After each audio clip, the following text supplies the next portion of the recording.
ಶ್ರೀ ಗುರುಭ್ಯೋ ನಮಃ ಹರಿ ಓಂ. ಓಂ ನಮೋ ಭಗವತೆ ವಾಸುದೇವಾಯ. ಓಂ ನಮೋ ನಾರಾಯಣಾಯ. ಎಲ್ಲರಿಗೂ ನಮಸ್ಕಾರ ವೀಕ್ಷಕರೇ, ನನ್ನ ಯೂಟ್ಯೂಬ್ ಚಾನೆಲ್ಗೆ ನಿಮ್ಮೆಲ್ಲರಿಗೂ ಸ್ವಾಗತ. ನಾನು ಪ್ರಮೋದ್ ಕಶ್ಯಪ್. ಕಳೆದ ಹಿಂದಿನ ವಿಡಿಯೋದಲ್ಲಿ ಮೇಷ ಲಗ್ನದವರ ಯುಗಾದಿ ಭವಿಷ್ಯವನ್ನ ನಾವು ನೋಡಿದ್ವಿ. ಈಗ ವೃಷಭ ಲಗ್ನದವರ ಯುಗಾದಿ ಭವಿಷ್ಯ ಹೇಗಿರುತ್ತೆ ಅನ್ನೋದನ್ನ ನೋಡೋಣ. ವಿಡಿಯೋನ ಕೊನೆ ತನಕ ನೋಡಿ. ನನ್ನ ಚಾನೆಲ್ಗೆ ಯಾರ್ಯಾರು ಸಬ್ಸ್ಕ್ರೈಬ್ ಮಾಡ್ಕೊಂಡಿಲ್ಲ ಸಬ್ಸ್ಕ್ರೈಬ್ ಮಾಡ್ಕೊಳ್ಳಿ, ಶೇರ್ ಮಾಡಿ, ಲೈಕ್ ಮಾಡಿ ಅಂತ ಹೇಳ್ತಾ ವಿಡಿಯೋನ ನಾನೀಗ ಪ್ರಾರಂಭ ಮಾಡ್ತಾ ಇದ್ದೀನಿ. ಮೊದಲಿಗೆ ನೀವು ದಶಾಭುಕ್ತಿಯನ್ನ ನೋಡ್ಕೋಬೇಕಾಗತ್ತೆ. ದಶಾಭುಕ್ತಿ ನಡೀತಿದ್ರೆ ಮಾತ್ರ ನಾನು ಏನೇನು ಹೇಳ್ತೀನಿ ಅದು ಖಂಡಿತವಾಗಿಯೂ ನಿಮಗೆ ಆಗೇ ಆಗತ್ತೆ. ಮೊದಲಿಗೆ ವೃಷಭ ಲಗ್ನದವರಿಗೆ ಈ ವರ್ಷ ಬಂಪರ್ ಲಾಟ್ರಿ ಅಂತಾನೆ ಹೇಳ್ಬೋದು ಮತ್ತು ಕೈ ತುಂಬ ಹಣ ಸಂಪಾದನೆ, ಅವಕಾಶದ ಬಾಗಿಲುಗಳು ಈ ವರ್ಷ ನಿಮ್ಗೆ ತೆರೆಯಲಿದೆ ಅಂತಾನೆ ಹೇಳ್ಬೋದು. ಈ ವರ್ಷ ವೃಷಭ ಲಗ್ನದವರಿಗೆ ವೃತ್ತಿಯಲ್ಲಿ ನೋಡಿದಾಗ ವೃತ್ತಿಯಲ್ಲಿ ಸ್ಥಿರತೆ ಮತ್ತು ಪ್ರಗತಿ ಕಾಣಬಹುದು. ಹೊಸ ಉದ್ಯೋಗ ಅವಕಾಶಗಳು ಮತ್ತು ಪ್ರಚಾರಗಳ ಸಾಧ್ಯತೆ ಇರುತ್ತೆ. ಯಾಕಂದ್ರೆ ಲಗ್ನಾಧಿಪತಿ ಮತ್ತು ಷಷ್ಠಾಧಿಪತಿ ಶುಕ್ರ 11ರಲ್ಲಿ ಉಚ್ಚ ಆಗಿರ್ತಕ್ಕಂಥದ್ದು, ಜೊತೆಗೆ 2ನೇ ಮನೆ ಅಧಿಪತಿ ಜೊತೆಗೆ ಬುಧನ ಜೊತೆ ಶುಕ್ರ ಇರ್ತಕ್ಕಂಥದ್ದು. ಇದರಿಂದಲೂ ಕೂಡ ನಿಮಗೆ ಹೊಸ ಉದ್ಯೋಗ ಅವಕಾಶಗಳು ಮತ್ತು ಬ್ಯಾಂಕ್ ಬ್ಯಾಲೆನ್ಸ್ ಹೆಚ್ಚಾಗುತ್ತೆ. ಕೈ ತುಂಬ ಹಣದ ಸಂಪಾದನೆಯನ್ನ ನೀವು ಮಾಡಬಹುದು. ಹಣಕಾಸಿನ ಸ್ಥಿತಿಗತಿ ಸುಧಾರಿಸುತ್ತೆ ಈ ವರ್ಷ. ಈ ಹಿಂದೆ ನೀವೇನಾದ್ರೂ ಫಿನಾನ್ಷಿಯಲ್ ಪ್ರಾಬ್ಲಮ್ ಇತ್ತು ಅಂತಂದಾಗ ಈ ವರ್ಷ ಸ್ವಲ್ಪ ಮಟ್ಟಿಗೆ ಸುಧಾರಣೆಯನ್ನ ನೀವು ಕಾಣಬಹುದಾಗಿದೆ. ದಶಾಭುಕ್ತಿಯನ್ನ ನೀವು ನೋಡ್ಕೋಬೇಕಾಗತ್ತೆ. ಇನ್ವೆಸ್ಟ್ಮೆಂಟ್ ವ್ಯವಹಾರ ಯಾರ್ಯಾರು ಮಾಡ್ತಿರ್ತಾರ, ಹೂಡಿಕೆ ಮಾಡಿ ಬಿಸ್ನೆಸ್ ಮಾಡ್ತಿರೋರು ಸ್ವಲ್ಪ ಎಚ್ಚರ ವಹಿಸಬೇಕು. ಯಾಕಂತಂದ್ರೆ ಕೇತು 5ನೇ ಮನೆಯಲ್ಲಿ ಇರೋದ್ರಿಂದ ನಿಮಗೆ ನಷ್ಟವನ್ನ ತರುತ್ತೆ. ನೋಡಿ, 5ನೇ ಮನೆಯಲ್ಲಿ ಯಾವುದೇ ಗ್ರಹ ಇರಲಿ, ಕೇತು ಅಥವಾ ಇನ್ಯಾವುದೇ ಗ್ರಹ ಇದ್ದರೂ ಕೂಡ ನೀವು ಇನ್ನೊಬ್ಬರಿಗೆ ಹಣ ಕೊಟ್ಟಾಗ ಅಥವಾ ಸಾಲ ಕೊಟ್ಟಾಗ, ಸಾಲ ಇಸ್ಕೊಂಡಾಗ ಮತ್ತು ಇನ್ವೆಸ್ಟ್ಮೆಂಟ್ ಮಾಡಿ ಬಿಸ್ನೆಸ್ ನ ನೀವು ಮಾಡಿದಾಗ ಹಣಕಾಸಿನ ಸಮಸ್ಯೆಗಳಿಗೆ ನೀವು ಸಿಕ್ಕಾಕೊಳ್ತೀರಾ. ನೀವು ಕೊಟ್ಟ ಹಣ ವಾಪಸ್ ಬರೋದಿಲ್ಲ. ಇನ್ವೆಸ್ಟ್ಮೆಂಟ್ ಹಾಕಿದಾಗ ನೀವೆಷ್ಟು ಇನ್ವೆಸ್ಟ್ಮೆಂಟ್ ಹಾಕಿದ್ರ ಅವಷ್ಟು ಕೂಡ ನಷ್ಟವನ್ನ ಅನುಭವಿಸುತ್ತೆ. ಮತ್ತೆ ನೀವು ಸಾಲವನ್ನ ಮಾಡಿದಾಗ ಅದನ್ನ ನೀವು ತೀರಿಸಲಿಕ್ಕೆ ಸಾಧ್ಯವಾಗೋದಿಲ್ಲ. ಹಾಗಾಗಿ ಖರ್ಚುಗಳ ಮೇಲೆ ನೀವು ಸ್ವಲ್ಪ ನಿಗಾ ವಹಿಸಬೇಕು. ಇನ್ನು ವ್ಯಾಪಾರ ಯಾರ್ಯಾರು ಮಾಡ್ತಿರ್ತಾರ ನೋಡಿ, ನಿಮಗೆ 3ನೇ ಮನೆ ಅಧಿಪತಿಯೂ ಕೂಡ 11ರಲ್ಲಿ ಉಚ್ಚ ಶುಕ್ರನ ಜೊತೆ ಇರ್ತಕ್ಕಂಥದ್ದು.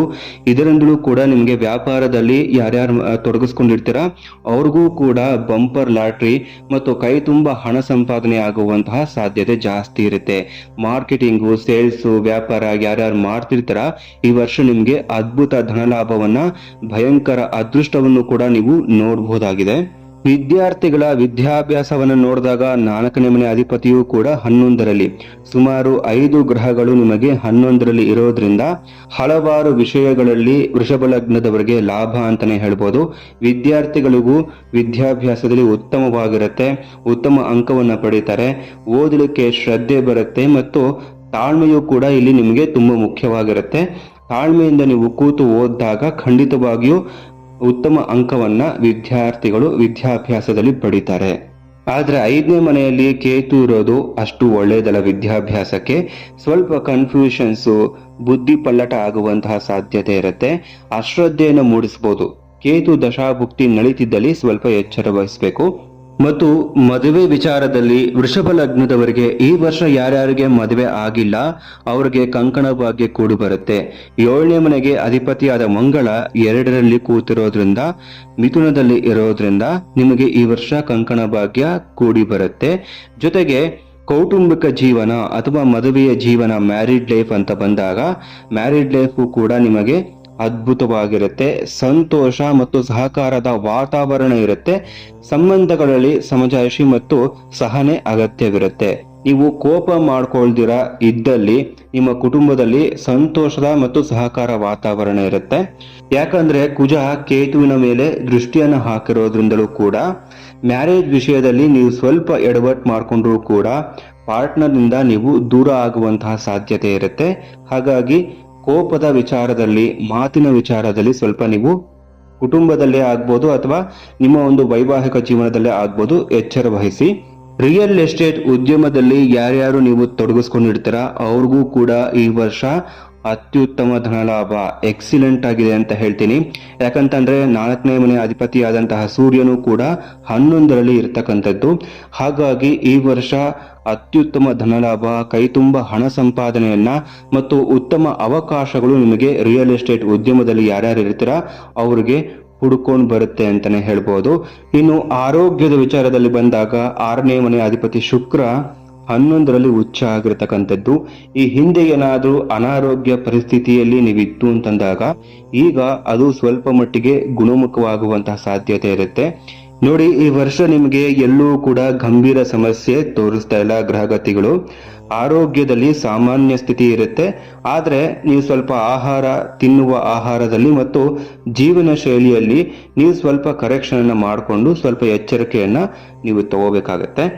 ನೀವು ಈ ವರ್ಷ ಮಾಡಬೇಕಾದಂತಹ ಪರಿಹಾರ ಅಂತಂದಾಗ ಪ್ರತಿ ಶುಕ್ರವಾರದಂದು ಲಕ್ಷ್ಮೀ ದೇವಿಗೆ ಪೂಜೆಯನ್ನ ಮಾಡಿ ನಿತ್ಯ ಲಕ್ಷ್ಮೀ ದೇವಿಯ ಧ್ಯಾನ ಮತ್ತು ಪ್ರಾರ್ಥನೆ ಮಾಡೋದ್ರಿಂದ ಮನಸ್ಸಿಗೆ ಶಾಂತಿ ಸಿಗುತ್ತೆ ಮತ್ತು ನೀವು ನಿಮ್ಮ ಅಹಂಕಾರ ಮತ್ತು ಕೋಪವನ್ನ, ತೀವ್ರ ಭಾವನೆಗಳನ್ನ ನೀವು ನಿವಾರಿಸ್ಕೊಳ್ಬಹುದು, ನಿಯಂತ್ರಣ ಮಾಡ್ಕೋಬಹುದು. ಜೊತೆಗೆ ಮತ್ತು ಕೇತು 5ರಲ್ಲಿ ಇರೋದ್ರಿಂದ ವಿದ್ಯಾಭ್ಯಾಸದಲ್ಲಿ ಆಗ್ಬೋದು, ಹಣಕಾಸಿನ ಪರಿಸ್ಥಿತಿಯಲ್ಲಿ ಆಗ್ಬೋದು, ಸ್ವಲ್ಪ ಮಟ್ಟಿಗೆ ತೊಂದರೆ ಆಗುವಂತಹ ಸಾಧ್ಯತೆ ಇರುತ್ತೆ. ಹಾಗಾಗಿ ಗಣಪತಿಗೆ ಪ್ರತಿ ಬುಧವಾರ ಗರಿಕೆ ಹುಲ್ಲನ್ನ ಅರ್ಪಿಸಿ. ಇದರಿಂದ ಕೂಡ ನಿಮ್ಗೆ ಏನೇ ವಿದ್ಯಾಭ್ಯಾಸದಲ್ಲಿ ಆಗ್ಬೋದು ಅಥವಾ ಹಣಕಾಸಿನ ಪರಿಸ್ಥಿತಿ ಅಥವಾ ಜಾಬಲೆ ಆಗ್ಬೋದು, ಏನೇ ತೊಂದರೆ ಆದ್ರೂ ಕೂಡ ನಿವಾರಣೆ ಆಗತ್ತೆ. ಇದು ಜನರಲ್ ರೆಮಿಡಿ ಆಗಿರುತ್ತೆ. ಹೆಚ್ಚಿನ ಮಾಹಿತಿಗಾಗಿ ನಿಮ್ಮ ಹತ್ತಿರದ ನುರಿತ ಜ್ಯೋತಿಷರ ಬಳಿಗೆ ಹೋಗಿ ನಿಮ್ಮ ಜಾತಕವನ್ನು ತೋರಿಸಿದಾಗ ಅವರು ನಿಮಗೆ ಪರಿಹಾರವನ್ನ ಹೇಳ್ತಾರೆ ಮತ್ತು ಈ ವರ್ಷದ ಒಂದು ಬೆಳವಣಿಗೆ ಹೇಗಿರುತ್ತೆ ಜ್ಯೋತಿಷ್ಯ ಅನ್ನೋದನ್ನ ಹೇಳ್ತಾರೆ. ಇವಿಷ್ಟು ವೃಷಭ ಲಗ್ನದವರ 2025ರ ಯುಗಾದಿ ವರ್ಷ ಭವಿಷ್ಯ ಆಗಿರುತ್ತೆ. ಮುಂದಿನ ವಿಡಿಯೋದಲ್ಲಿ ಭೇಟಿ ಆಗೋಣ. ಮುಂದಿನ ವಿಡಿಯೋದಲ್ಲಿ ಮಿಥುನ ಲಗ್ನದವರ 2025ರ ವರ್ಷ ಭವಿಷ್ಯ ಹೇಗಿದೆ ಅಂತ ನೋಡೋಣ. ಎಲ್ಲರಿಗೂ ನಮಸ್ಕಾರ. ಕೃಷ್ಣ ಅರ್ಪಣಮಸ್ತು.